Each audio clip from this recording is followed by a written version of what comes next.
নমস্কাৰ আপুনি চাই আছে বিগ ব্ৰেকিং মই জয়ন্ত মাধৱ গোস্বামী প্ৰথমে জনাম এটা ব্ৰেকিং নিউজ 21 জুলাইত উচ্চতম ন্যায়ালয়ত ৰাহুল গান্ধীৰ আবেদনৰ শুনানি গুজৰাট উচ্চ ন্যায়ালয়ৰ ৰায়ক প্ৰত্যাহ্বান জনাই কৰিছিল আবেদন মানহানিৰ গোচৰত 2 বছৰৰ কাৰাদণ্ড বিহা হৈছিল ৰাহুল গান্ধীক প্ৰধানমন্ত্ৰী মোদীৰ উপাধিক লৈ কৰিছিল অপমানসূচক মন্তব্য সুৰাটত সত্ৰ ন্যায়াধীশৰ আদালতে বিহিছিল 2 বছৰৰ কাৰাদণ্ড গুজৰাট উচ্চ ন্যায়ালয়ে বাহাল ৰাখিছিল সুৰাট আদালতৰ ৰায় আৰু তাৰ পিছতে উচ্চতম ন্যায়ালয়ৰ দ্বাৰস্থ হৈছিল ৰাহুল গান্ধী আজি জৰুৰীভাৱে আবেদনৰ শুনানি গ্ৰহণৰ বাবে অনুৰোধ জনাইছিল ৰাহুল গান্ধীৰ অধিবক্তা অভিষেক মনু সিংভিয়ে ন্যায়ালয়ে 21 জুলাইত শুনানিৰ দিন ধাৰ্য কৰিছে আমি পুনৰ জনাইছো 21 জুলাইত উচ্চতম ন্যায়ালয়ত ৰাহুল গান্ধীৰ আবেদনৰ শুনানি প্ৰথমে গুজৰাট সত্ৰ ন্যায়াধীশৰ আদালতত মুখ ঠেকেছা তাৰ পিছত গুজৰাট উচ্চ ন্যায়ালয়ত ৰাহুল গান্ধীৰ মুখ ঠেকেছা 2 বছৰৰ শাস্তিৰ ৰায় প্ৰত্যাহাৰ কৰিবলৈ আবেদন জনাইছিল ৰাহুল গান্ধীয়ে কিন্তু গুজৰাট উচ্চ ন্যায়ালয়ৰ ৰায়ক প্ৰত্যাহ্বান জনাই পুনৰ উচ্চতম ন্যায়ালয়ত আবেদন ৰাহুল গান্ধীৰ মানহানিৰ গোচৰত 2 বছৰৰ কাৰাদণ্ড বিহা হৈছিল ৰাহুল গান্ধীক প্ৰধানমন্ত্ৰী মোদীৰ উপাধিক লৈ কৰিছিল অপমানসূচক মন্তব্য 2019 চনতে কৰা মন্তব্যৰ বাবে ৰাহুল গান্ধীক দোষী সাব্যস্ত কৰি 2 বছৰৰ কাৰাদণ্ড বিহা হৈছিল সুৰাটৰ আদালতে 2 বছৰৰ কাৰাদণ্ড বিহে গুজৰাট উচ্চ ন্যায়ালয়ে বাহাল ৰাখে সুৰাট আদালতৰ ৰায় আৰু তাৰ পিছতেই উচ্চতম ন্যায়ালয়ৰ দ্বাৰস্থ হয় ৰাহুল গান্ধী আজি জৰুৰীভাৱে আবেদনৰ শুনানি গ্ৰহণৰ বাবে অনুৰোধ জনাইছিল ৰাহুল গান্ধীৰ অধিবক্তা অভিষেক মনু সিংভিয়ে কিন্তু ন্যায়ালয়ে 21 জুলাইত শুনানিৰ দিন ধাৰ্য কৰে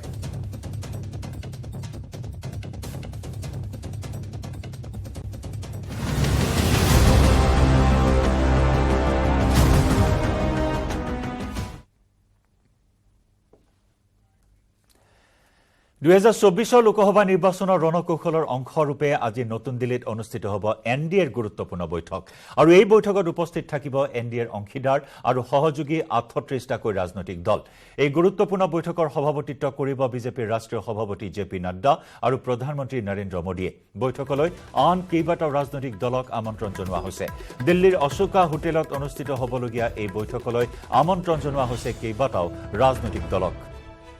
এনডিএত কোন কোন থাকিব কোন কোন দলে অংশগ্ৰহণ কৰিব এনডিএৰ এই বৈঠকত আমি জনাইছো এআইএডিএমকে তামিল মনিলা কংগ্ৰেছ একনাথ সিন্ধে গোটৰ শিৱসেনা অজিত পাৱাৰ গোটৰ এনচিপি এলজেপি মেঘালয়ৰ এনপিপি নাগালেণ্ডৰ এনডিপিপি ছিকিম ক্ৰান্তিকাৰী মৰ্চা মিজোৰামৰ এমএনএফ ত্ৰিপুৰাৰ আইটিএফটি এজিপি ইউপিপিএল এই দলসমূহে অংশগ্ৰহণ কৰিব এইবাৰ এনডিএ বৈঠকত কেইবাটাও নতুন দলৰ আগমন ঘটিব আৰু ইয়াৰ ভিতৰত আছে বিহাৰৰ চিৰাগ পাছৱানৰ লোক জনশক্তি পাৰ্টি জিতন ৰাম মাঝিৰ হিন্দুস্তানী আৱাম মৰ্চা উপেন্দ্ৰ সিং কুশৱাহাৰ ৰাষ্ট্ৰীয় লোক সমতা পাৰ্টি আৰু মুকেশ সাহানীৰ বিকাশশীল ইনসান পাৰ্টি এইবাৰ এনডিএত সামিল হ'ব অজিত পাৱাৰ নেতৃত্বাধীন এনচিপি ওম প্ৰকাশ ৰাজভৰ নেতৃত্বাধীন সুহেল দেৱ ভাৰতীয় সমাজ পাৰ্টি পৱন কল্যাণৰ জনসেনা আৰু কেৰালা কংগ্ৰেছৰ থমাছ গোট আদি 4টা নতুন দল আমি জনাইছো ইউপিপিএল দলকো আমন্ত্ৰণ জনোৱা হৈছে এনডিএ বৈঠকলৈ লোকসভা নিৰ্বাচনৰ ৰণকৌশলৰ বাবে বিজেপি নেতৃত্বাধীন এনডিএ আৰু কংগ্ৰেছ নেতৃত্বাধীন ইউপিএৰ একে সময়তে হোৱা দুখনকৈ গুৰুত্বপূৰ্ণ বৈঠকে এতিয়া বাৰুকৈ গৰম কৰি তুলিছে দেশৰ ৰাজনীতি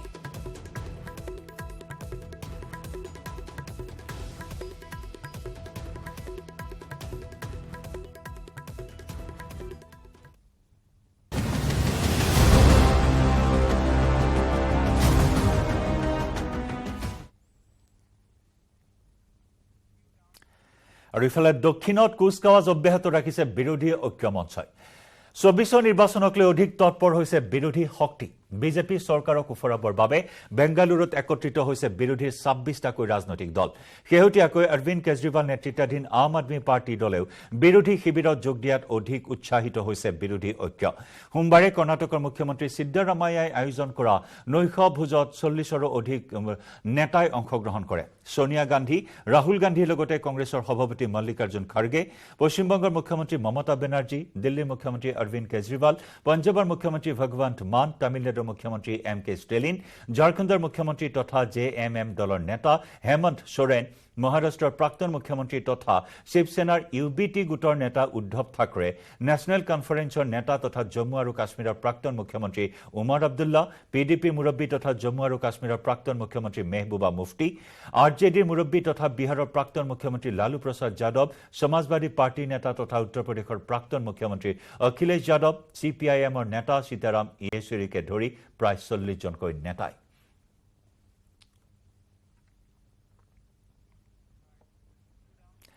আৰু বিৰোধী ঐক্যৰ বৈঠকৰ উদ্দেশ্য কি? 2024 লোকসভা নিৰ্বাচনত বিজেপিক পৰাস্ত কৰাৰ লক্ষ্যৰে এক উমৈহতীয়া যৌথ কাৰ্যসূচীক উদ্ভাৱন কৰা, বৈঠকত বিৰোধী ঐক্যৰ নাম সন্দৰ্ভত সিদ্ধান্ত লোৱা, বিৰোধী যৌথ বিবৃতি জাৰি কৰা, বিৰোধী মিত্ৰজোঁটৰ কাম কাজ চোৱা চিতা কৰিবলৈ এখন কমিটি গঠন কৰা, 2খন উপসমিতি গঠন কৰা হ'ব। এই বৈঠকত এটা উমৈহতীয়া ন্যূনতম কাৰ্যসূচী চূড়ান্ত কৰিবলৈ এখন উপসমিতি গঠন হ'ব। অনুষ্ঠান, ৰেলী আৰু অধিৱেশনকে ধৰি যৌথ বিৰোধী কাৰ্যসূচীৰ পৰিকল্পনাৰ বাবে দ্বিতীয়খন উপসমিতিও এই বৈঠকতেই গঠন কৰা হ'ব।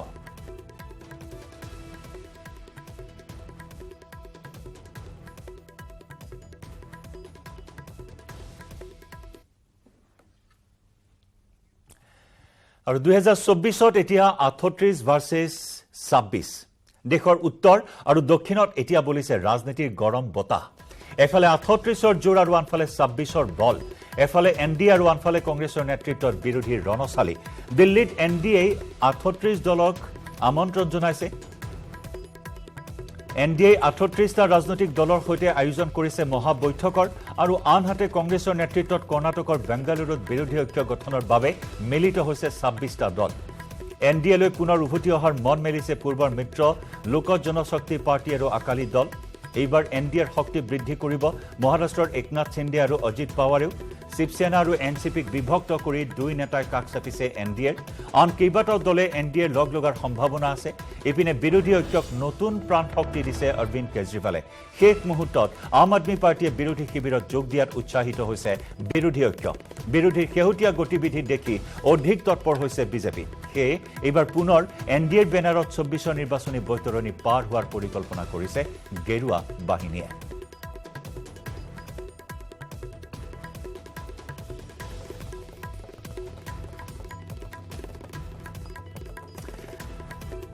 আমি ষ্টুডিঅ'লৈ আহিছোঁ। Senior associate editor Parthajyoti Bora আছে। পাৰ্থ, ইয়াৰ পূৰ্বৰ বুলেটিনতো আমি সবিস্তাৰে আলোচনা কৰিছোঁ আজিৰ এই 2খন মহাবৈঠক, যি মহাবৈঠকক লৈ দেশৰ ৰাজনীতি এক প্ৰকাৰ গৰম হৈ উঠিছে। 24ৰ ৰণচালি প্ৰস্তুত কৰিছে এফালে বিৰোধী ঐক্য মঞ্চই বিজেপিক ওফৰা ৰণচালি আৰু আনহাতে NDAৰ আজি বৈঠক, যি বৈঠকত বিৰোধীয়ে যি ৰণচালি প্ৰস্তুত কৰিছে তাক ওফৰাবলৈ ৰণচালি প্ৰস্তুত কৰিব। জয়ন্ত, বিৰোধী বৈঠকখনৰ বা দিল্লীৰ যিখন শাসকীয় দলৰ বৈঠক এলায়েন্স পাৰ্টনাৰসকলৰ সৈতে আপুনি বিস্তৃতভাৱে ইতিমধ্যে বৰ্ণনা আগবঢ়াইছে, কিন্তু বেংগালুৰুত যিখন বৈঠক অনুষ্ঠিত হৈছে আজি, সেই বৈঠকখনৰ তাৎপৰ্য কেইটামান মই ক'ব বিচাৰিছোঁ, গুৰুত্বপূৰ্ণ কেইটামান পইণ্টছ ক'ব বিচাৰিছোঁ। এই বৈঠকখন হৈছে পাটনাৰ বৈঠকখনৰ পিছৰখন বৈঠক। পাটনাত প্ৰথমখন বৈঠক অনুষ্ঠিত হৈছিল। মন কৰিব, পাটনাৰ বৈঠকখনত কংগ্ৰেছৰ প্ৰাক্তন সভানেত্ৰী সোনিয়া গান্ধী উপস্থিত নাছিলে, কিন্তু এইবাৰৰ বৈঠকখনত সোনিয়া গান্ধী উপস্থিত আছে। গতিকে ইয়াৰ পৰা এটা ইংগিত পোৱা যায় সোনিয়া গান্ধীক যি অপজিশ্যন ইউনিটি উমৈহতীয়া মঞ্চ, সেই মঞ্চ কংগ্ৰেছৰ নেতৃত্বত বা কংগ্ৰেছক কেন্দ্ৰীয়ভাৱে লৈ গঠন হ'ব আৰু সোনিয়া গান্ধীয়ে এটা গুৰুত্বপূৰ্ণ দায়িত্ব পাব। বিগ ব্ৰাদাৰৰ ভূমিকাত কংগ্ৰেছ থাকিব। বিগ ব্ৰাদাৰ নহ'লেও যিটো কেন্দ্ৰীয় ভূমিকাত কংগ্ৰেছ থাকিব। কংগ্ৰেছ হ'ব সেই ধৰণৰ সেই আঠাটো, সেই গ্লুটো, যিটো গ্লুৰ চাৰিওফালে, সেই যিটো আঠাৰ চাৰিওফালে, যিটো আকৰ্ষণৰ চাৰিওফালে অন্য দলবোৰ একত্ৰিত হৈ থাকিব। আৰু মন কৰিব, সোনিয়া গান্ধীয়ে কিবা এটা পৰামৰ্শ দিলে অখিলেশ যাদৱ, তেজস্বী যাদৱ, যিসকল যুৱ নেতা, বিশেষকৈ কম বয়সীয়া নেতা, তেওঁলোকে মানি লোৱাৰ অৱকাশ বেছি। ৰাহুল গান্ধীয়ে কিবা পৰামৰ্শ দিলে অখিলেশ যাদৱ, তেজস্বী যাদৱ ইত্যাদি যিসকল যুৱ নেতা বা কম বয়সীয়া নেতা আছে, 50 বা 50ৰ তলৰ নেতাসমূহ আছে, তেওঁলোকে মানি লোৱাৰ অৱকাশ কম থাকে। সেই মৰ্মে এইবাৰ সোনিয়া গান্ধীক অনা হৈছে। আৰু তাৰ উপৰিও সোনিয়া গান্ধী 2004 চনৰ পৰা 2014 চনলৈ এটা সফল এলায়েন্সৰ নেতৃত্ব বহন কৰিছিল, UPA চেয়াৰপাৰ্চন আছিল। কিন্তু এইবাৰ তেওঁলোকে UPA নামটো ৰাখিব বিচাৰে নাই জয়ন্ত, তেওঁলোকে নামটোও চেঞ্জ কৰিব বিচাৰিছে। এটা পাঞ্চলাইন ৰাখিছে, ইউনাইটেড উই ষ্টেণ্ড, কিন্তু নামটো চেঞ্জ কৰিব নামটো তেওঁলোকে ভাৰত শব্দটো ইণ্ডিয়া শব্দটো সংযোজন কৰিব বিচাৰিছে ইণ্ডিয়া আৰু লগত সাফিক্স বা প্ৰিফিক্স কিবা থাকিব কিন্তু নামটো সিদ্ধান্ত গ্ৰহণ কৰিব কিন্তু সঞ্জয় তিৱাৰী আমাৰ সৈতে সংযুক্ত হৈ আছিল বেংগলুৰুৰ পৰা তেওঁ অতি গুৰুত্বপূৰ্ণ এটা কথা কৈছে কমন মিনিমাম প্ৰগ্ৰাম কি হ'ব এনে সেই বিন্দুসমূহ কি হ'ব যিবোৰ বিন্দুত সকলো দল একমত হ'ব বা একেখন বা এগ্ৰিমেণ্টত আহিব সেইটো এটা ডাঙৰ প্ৰশ্ন আৰু দ্বিতীয়তে আপুনি কৈছে আম আদমি পাৰ্টিয়ে যোগদান কৰাটো এটা গুৰুত্বপূৰ্ণ কথা কাৰণ কংগ্ৰেছ আৰু আম আদমি পাৰ্টিৰ সংঘাতৰ ফলত গোটেই এলায়েন্সটো ভাঙি যোৱা সদৃশ বা সেই ধৰণৰ এক উপক্ৰম হৈছিল এলায়েন্সটো গঠন নোহোৱাৰ উপক্ৰম হৈছিল বা বিফল হোৱাৰ উপক্ৰম হৈছিল কিন্তু আম আদমি পাৰ্টিয়ে চৰ্ত সাপেক্ষে যোগদান কৰিছে আৰু এটা গুৰুত্বপূৰ্ণ কথা উদ্ধৱ ঠাকৰে উপস্থিত আছে বেংগালুৰুত একনাথ সিন্ধে থাকিব দিল্লীত শৰদ পাৱাৰ থাকিব বেংগালুৰুত অজিত পাৱাৰ থাকিব দিল্লী যথেষ্ট আকৰ্ষণীয় হৈ পৰিছে জয়ন্ত এনেবোৰ কথা বতৰাৰ কাৰণে দক্ষিণ ভাৰত ভাৰ্চেছ উত্তৰ ভাৰত 38 ভাৰ্চেছ 26 2024ৰ যি নিৰ্বাচনৰ ৰূপৰেখা এই দুটা কথাৰ ভিত্তিতে উত্তৰ ভাৰত ভাৰ্চেছ দক্ষিণ ভাৰত বা 26 ভাৰ্চেছ 38 সময় ইয়াত আৰু নম্বৰ সংযোজিত হৈ থাকিব কমি আহিব কিন্তু যেটো ফাউণ্ডেশ্যন এই ফাউণ্ডেশ্যনটো 2026ৰ কিন্তু ফাউণ্ডেশ্যনটো ইতিমধ্যে এই কিটা কথাৰ ভিত্তিতে প্ৰস্তুত হৈ গৈছে জয়ন্ত আপুনি ফাউণ্ডেশ্যনৰ কথা কৈছে পাৰ্থ এফালে 26 আৰু এফালে 38 এফালে 38ৰ শক্তি আৰু আনফালে 26ৰ বল যদি এনডিএৰ এই 38লৈ আহো এই 38ত কিন্তু হয় এই 38ত কিন্তু সংযুক্ত হৈছে পূৰ্বৰ ফালৰি কাটি যোৱা আন কেইবাটা দল তাৰ ভিতৰত যদি আমি চাওঁ চন্দ্ৰবাবু নাইডুৰ তেলেগু দেশম পাৰ্টি এইচডি দেৱেগৌড়াৰ জেডিএছ জনতা দল সেকুলাৰ আৰু তাৰ লগতে শিৰোমণি আকালি দল এইকেইটাৰ পুনৰ প্ৰত্যাৱৰ্তন এনডিএলৈ এইকেইটা পুনৰ এনডিএলৈ ঘূৰি অহা পৰিলক্ষিত হৈছে তামিল মানিলা কংগ্ৰেছ আছে বিনীত আমাৰ সৈতে সংযুক্ত হৈ আছে দিল্লীৰ পৰা বিনীত आप सुन पा रहे हैं फिर से दिल्ली से हम लोग के साथ जुड़े हैं विनीत आपसे और कुछ जानकारी चाहेंगे जी जी निश्चित तौर पर पार्था जी मैं आपको बताना चाहूंगा कि शाम को लगभग 5 बजे यह बैठक शुरू होगी और काफी इस बैठक को बड़ा बनाने की कोशिश जो है वो की जा रही है साफ तौर पे जहां पर एक और एनडीए के 25 साल पूरे होने जा रहे हैं उसको लेकर के यहाँ पर बैठक बुलाई गई है लेकिन साथ ही साथ जो शक्ति प्रदर्शन है 2024 के पहले उसको यहाँ पर दिखाने की कोशिश जो है वो यहाँ पर की जा रही है साफ तौर पर अगर विपक्षी पार्टियां में कह रही है उनके पास 24 दल है 26 दल है तो निश्चित तौर पर यहाँ पर जो सत्तारूढ़ पार्टी है एनडीए है उनका भी साफ तौर पर कहना है कि उनके पास 38 पार्टियां हैं और इसके साथ ही साथ मैं आपको बताना चाहूंगा कि जब लेकिन विनीत 38 पार्टी एनडीए के पास है 38 पॉलिटिकल पार्टीज एनडीए के पास है लेकिन उसमें से लगभग 10 ऐसे पार्टी होंगे जिनके सांसद के संख्या आप अगर बेंगलुरु की बैठक ले ले और दिल्ली का भी मीटिंग ले ले लगभग 10 ऐसे दल हैं जिनके संसद के 9 शायद ऐसे दल है जिसके मेंबर ऑफ पार्लियामेंट्स 10 से कम है इसका मतलब यह है कि काफी छोटे छोटे जो दल है जुड़े हुए हैं तो इनसे क्या फायदा होगा एनडीए का क्या आपका विश्लेषण है जी निश्चित तौर पर यहाँ पर मैं आपको बताऊंगा यही सवाल जब हमने बीजेपी के नेताओं से पूछा था तब उनका साफ तौर पर कहना था कि अगर विपक्षी पार्टियों के बारे में बात करें तो विपक्षी पार्टियों के पास किसी भी दल के पास इतनी शक्ति नहीं है इतनी संख्या नहीं है कि वह लीडर ऑफ अपोजिशन का जो जरूरी आंकड़ा है वो पार कर सके तो साफ तौर पर सबके अपने अपने आंकड़े होते हैं इसके साथ ही साथ मैं आपको बताना चाहूंगा कि 2019 का जब चुनाव हुआ था लगभग 22 करोड़ वोट जो है वो बीजेपी को मिले थे और कांग्रेस का वोट जो है वो लगभग 11 करोड़ था तो लगभग 11 करोड़ का फासला जो था वो बीजेपी के का था तो साफ तौर पर बीजेपी का साफ तौर पर कहना है कि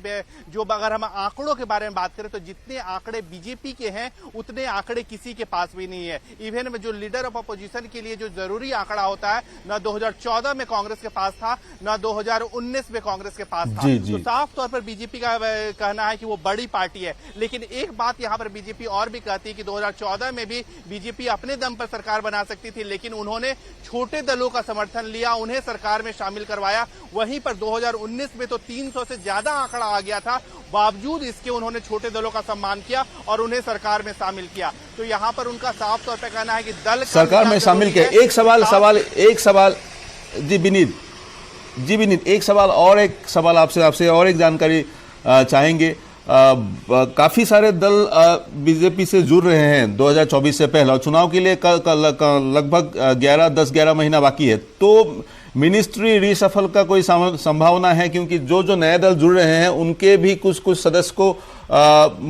मंत्रिमंडल में शामिल करना जरूरी होगा। तो इसके चलते बीजेपी के कुछ मंत्रियों का, जी बताएं। जी निश्चित तौर पर यहाँ पर अगर हम रिसफल की बात करें तो लगातार कयास लगाए जा रहे थे, लेकिन मैं साफ तौर पर किसी विश्वस्त सूत्र ने हमें जानकारी दी, उनका साफ तौर पर कहना है कि जब तक एनडीए पूरी तरह से फॉर्म नहीं ले लेता, क्योंकि अब जो रिसफल किया जाएगा वो रिसफल आखिरी रिसफल होगा, और जब तक एनडीए पूरी तरह से फॉर्म हो जाएगा उसके बाद ही रिसफल किया जाएगा। क्योंकि अगर हम बात करें चिराग पासवान के बारे में बात करें, उन्हें मिनिस्ट्री में लेने में की बात जो है वो लगातार आ रही है कि उन्हें एक यूनियन कैबिनेट में लिया जा सकता है। इसके साथ ही साथ कई ऐसी पार्टियां, छोटे छोटे पार्टियां हैं जो लगातार जिनके बारे में कहा जा रहा है कि उन्हें यूनियन में मिनिस्ट्री में शामिल किया जा सकता है। इसके साथ ही साथ अगर हम बात करें जो उद्धव गुट से टूट करके जो शिंदे गुट आया था, उनके कुछ लोगों को शामिल किया जाना है। इसके साथ ही साथ पवार गुट के कई लोग हैं, कई सांसद हैं जिन्हें पार्टी जो है वो कैबिनेट में शामिल किया जाना है। तो निश्चित तौर पर यहाँ पर जो रिसफल की बात हो रही है, हालांकि इसको लेकर के कयास जो है वो काफी दिनों से लगाए जा रहे हैं, और जो हमारे विश्वस्त सूत्र हैं उनका साफ तौर पर कहना है कि 2024 के चुनाव के पहले एक बार रिसफल जरूर होना चाहिए। तो निश्चित तौर पर वो रिसफल कब होगा इसको ये तो अभी वक्त ही बताएगा, लेकिन एक बात यहाँ पर ये जो है कि जब तक एनडीए पूरी तरह से सेफ नहीं ले लेता, जो एनडीए जी विनीत आपने बताया कि छोटे मोटे जो दल है, छोटे मोटे सारा दल को मतलब एक साथ जुट के शक्ति बढ़ाने का ही मकसद है एनडीए का जी। और उसके साथ पीएम का जी प्रधानमंत्री का बयान आ रहा है। विनीत थोड़ा देर रुकिए हमारे साथ, पहले हम प्रधानमंत्री का बयान दिखा रहे हैं।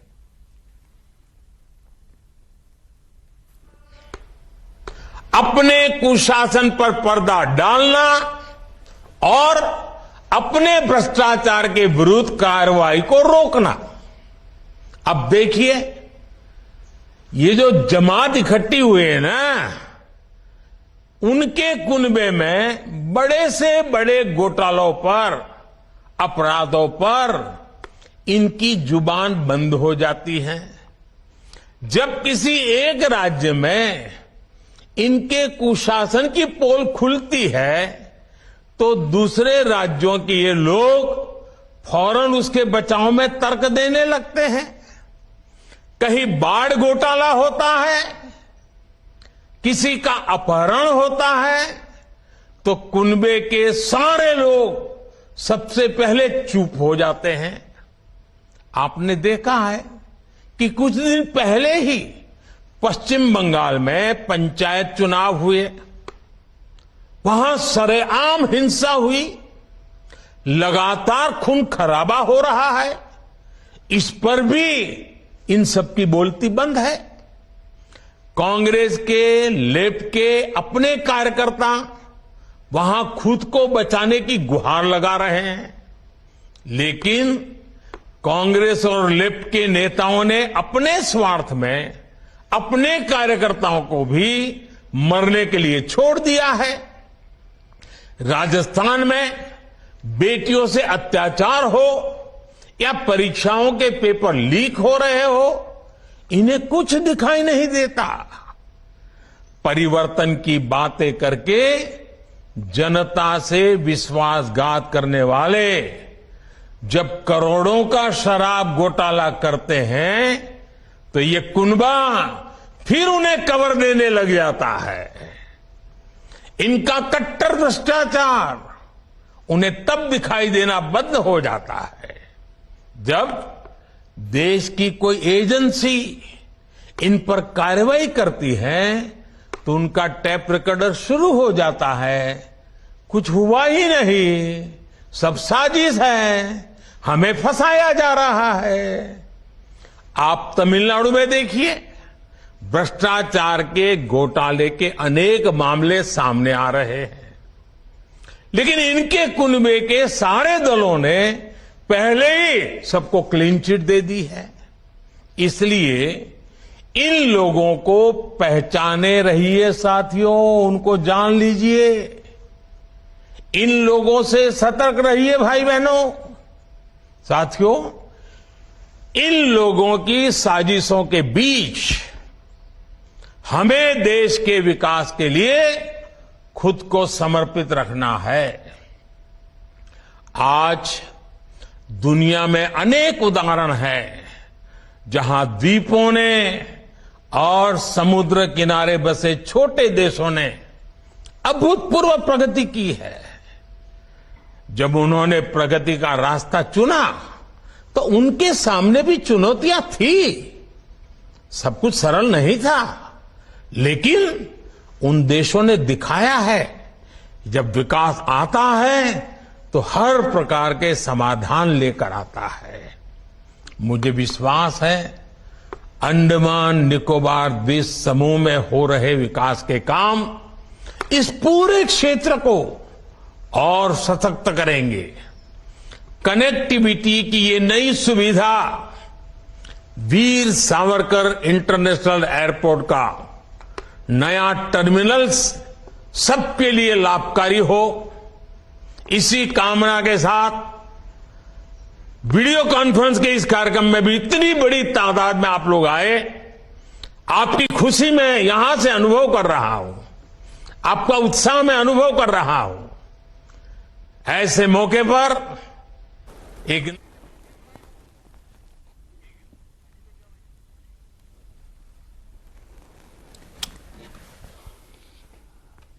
আৰু আজি সন্ধিয়াৰ ভাগত এই বৈঠক এনডিএৰ বৈঠক আৰু এনডিএৰ বৈঠকৰ প্ৰাকক্ষণত বিৰোধীক তুলা ধুনা দিছে পোৰ্ট ব্লেয়াৰৰ পৰা প্ৰধানমন্ত্ৰী নৰেন্দ্ৰ মোদীয়ে।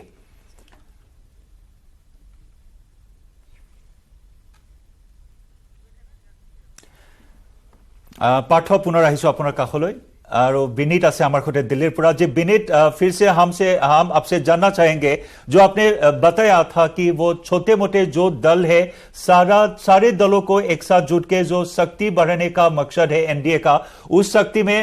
फिर से घर वापसी हो रहा है। तेलुगु देशम पार्टी, शिरोमणि अकाली और जेडीएस जनता दल सेक्युलर, ये दल भी घर वापसी हो रहा है।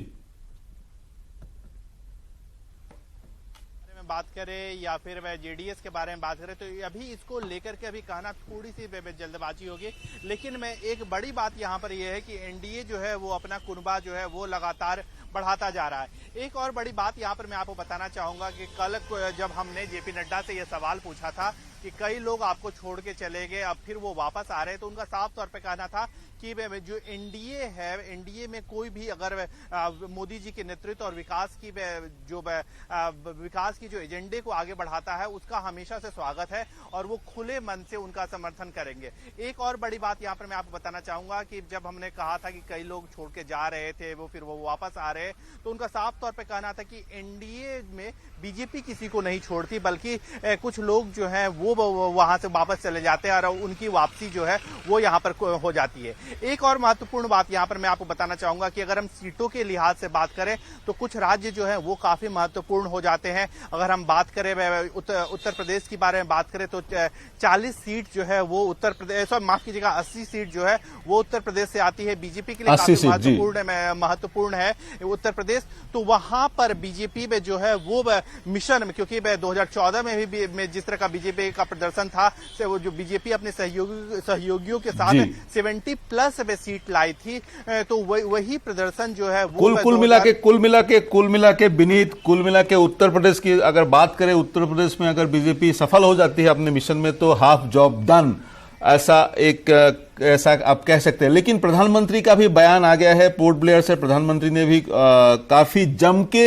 ओपोजिशन का आलोचना फिलहाल किया है। पोर्ट ब्लेयर से उन्होंने अपना भाषण रखा है, तो कैसे देखते हैं? प्रधानमंत्री का भी बयान आ गया है, शाम को प्रधानमंत्री जो बैठक है एनडीए का उसमें भी शामिल होंगे, लेकिन भाषण में प्रधानमंत्री ने खुल के आलोचना किया है ओपोजिशन के यूनिटी का। जी निश्चित तौर पर पार्था जी एक बात यहाँ पर मैं आपको बताना चाहूंगा, बीजेपी में यह बात लगातार कहते रहती है, प्रधानमंत्री ने भी यह बात की कि जो विपक्षी पार्टियों का गठबंधन है वो अपने भ्रष्टाचार को छुपाने के लिए वो जो गठबंधन है वो कर रहे हैं। एक बड़ी बात यहाँ पर मैं आपको बताना चाहूंगा कि भोपाल में जब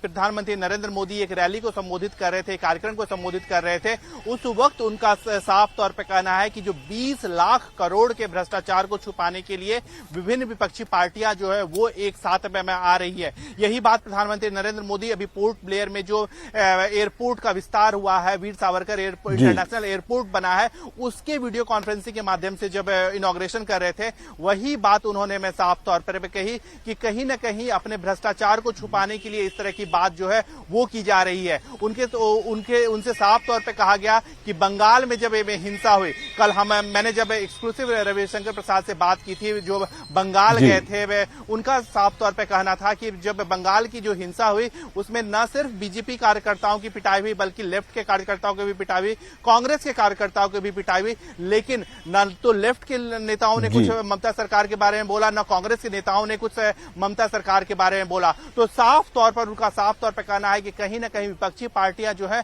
वो अपने हित की गठबंधन जो है वो कर रही है। एक और बड़ा उदाहरण जो है पार्था जी वो मैं आपको बताना चाहूंगा, हम जब लाइव कर रहे थे थोड़ी देर पहले जब हम बात कर रहे थे, उस वक्त दिल्ली के तापमान और दिल्ली के फ्लड की भी चर्चा हुई थी। साफ तौर पर बीजेपी का यह कहना है कि दिल्ली के फ्लड को लेकर के कांग्रेस के लोगों ने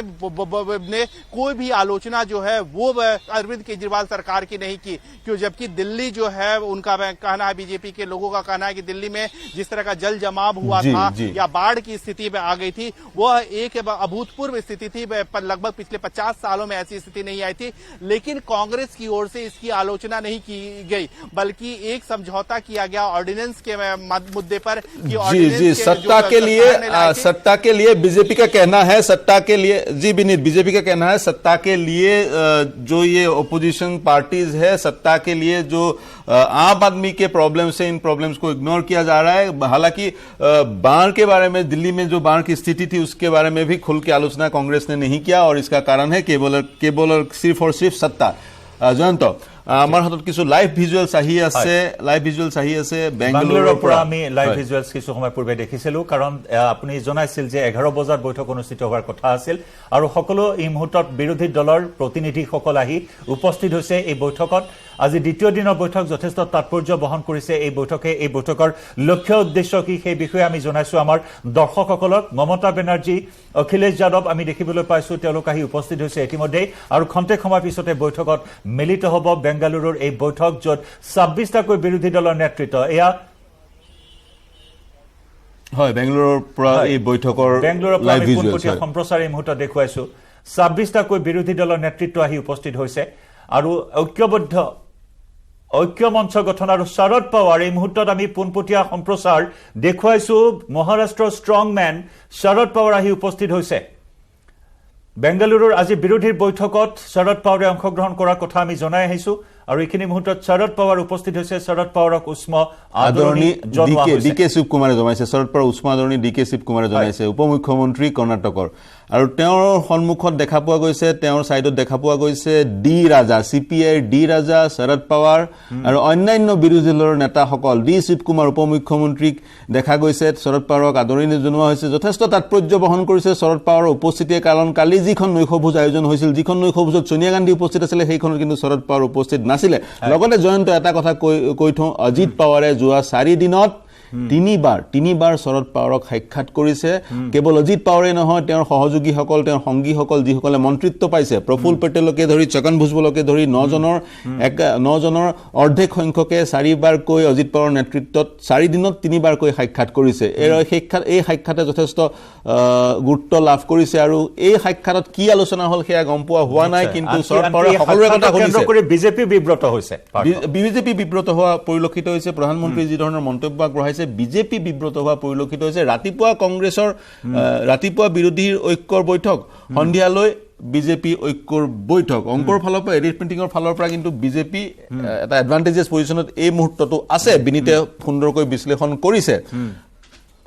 অৰবিন্দ কেজৰিৱাল আৰু ভগৱান মানক দেখা পোৱা গৈছে আৰু সঞ্জয় সিঙকো দেখা পোৱা গৈছে আম আদমি পাৰ্টিৰ তিনিজন জ্যেষ্ঠ নেতা ডিকে শিৱকুমাৰে তেওঁলোককো স্বাগতম জনাইছে পাঞ্জাবৰ মুখ্যমন্ত্ৰী দিল্লীৰ মুখ্যমন্ত্ৰী আৰু আম আদমি পাৰ্টিৰ সাংসদ সঞ্জয় সিঙক দেখা পোৱা গৈছে অৰবিন্দ কেজৰিৱাল জয়ন্ত বেংগলৰ উপস্থিত হোৱাটো যথেষ্ট তাৎপৰ্যপূৰ্ণ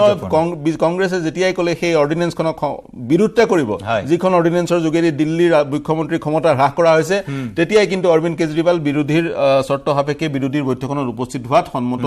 সন্মতি প্ৰকাশ কৰিলে আজি উপস্থিত হ'ল কিন্তু অৰ্ডিনেন্সখনত কংগ্ৰেছে সমৰ্থন কৰিলেও ৰাজ্যসভাত কিন্তু বিজেপি আৰু সহযোগী দলৰ সংখ্যাই অধিক কংগ্ৰেছে সমৰ্থন কৰিলেও কিন্তু অৰ্ডিনেন্সখন আইনলৈ পৰিণত হ'বই কাৰণ বিজেপিৰ যিমান সংখ্যাৰ প্ৰয়োজন যি মেজৰিটি প্ৰয়োজন সেই মেজৰিটিৰ সংখ্যাগৰিষ্ঠতা বিজেপি আৰু সহযোগী দলসমূহৰ লগত আছে জয়ন্ত নিশ্চয় আৰু যথেষ্ট তাৎপৰ্যপূৰ্ণ আপুনি জনালে অৰবিন্দ কেজৰিৱালৰ অংশগ্ৰহণ আৰু ইতিমধ্যে উপস্থিত হৈছে অৰবিন্দ কেজৰিৱাল পাঞ্জাবৰ মুখ্যমন্ত্ৰী ভগৱন্ত মান ডিকে শিৱকুমাৰে আদৰণি জনোৱা পৰিলক্ষিত হৈছে নীতিশ কুমাৰ আহি উপস্থিত হৈছে ইতিমধ্যে আমি জনাইছো নীতিশ কুমাৰৰ বিৰুদ্ধে আজি পোষ্টাৰিং কৰা হৈছে বেংগলুৰুৰ বিভিন্ন প্ৰান্তত নীতিশ কুমাৰৰ উদ্যোগতে প্ৰথমখন বিৰোধী বৈঠক অনুষ্ঠিত হৈছিল যোৱা 23 জুনত বিহাৰৰ ৰাজধানী পাটনাত এয়া দ্বিতীয়খন বৈঠকত অংশগ্ৰহণ কৰিবলৈ আহিছে নীতিশ কুমাৰ কালি দিনটোতে উপস্থিত আছিল আজি দ্বিতীয় দিনৰ বৈঠকতো নীতিশ কুমাৰে অংশগ্ৰহণ কৰিবৰ বাবে আহি উপস্থিত হৈছে